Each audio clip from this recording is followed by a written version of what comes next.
Umhlangano wesithathu we-Economic Freedom Fighters National People's Assembly obubanjelwe eNazareth Expo eGoli kulindele ukuthi uhlahle indlela yekusasa laleli qembu njengoba kulindeleke ukuthi kuqoke ubuholi obusha ngesonto.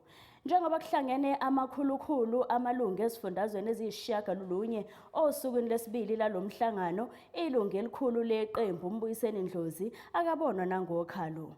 Phakathi kwemibiko engaqinisekwanga yokuthi uvinjwe umholi waleli qembu.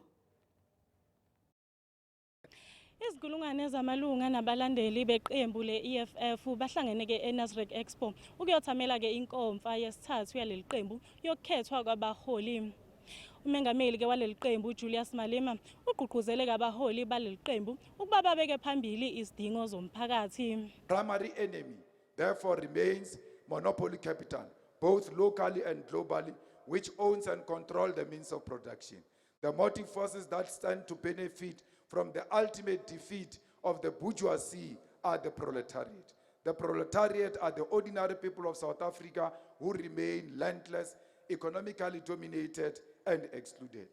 Our fight for economic freedom in our lifetime must be located within the Marxist ideology of all history up to this point in existing society.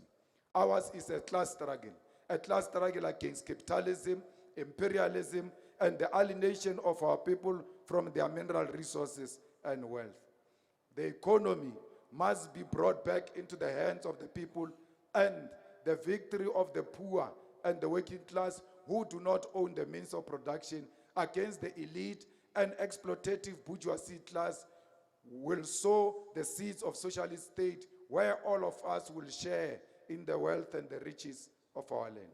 Kusenjalo usekela mengameli we-UDM uNqabayo Mzinkwakwa uthi ke basazoqhubeka nokweseka leli qembu njengoba ubudlelwane babo obusuka kude. Side by side when former President Zuma was refusing to account to Parliament, and we took Parliament to court on the secret ballot because we wanted proper accountability. Some of you would say, when you say land expropriation without compensation, it's one of your flagship cardinal pillars. They were saying it long before the EFF was born. But guess what? Baqale udibana ngenhloko babhideka mhla EFF ikhona isithi land expropriation without compensation. It's the truth. Even though typical of people who consider themselves to be house Negroes, they did ameliorations. They were not true to the cause and the struggle. Ngosuku lwesine okuyisonto kulindeleke kumenyezelwa abaholi abasha baleli qembu okubalwa phakathi uNobhala Jikelele, usekela kaNobhala kanye nomengameli omusha waleli qembu. Ezindabeni zeSoweto TV, nginokulunga Mthembu ngiseNazareth.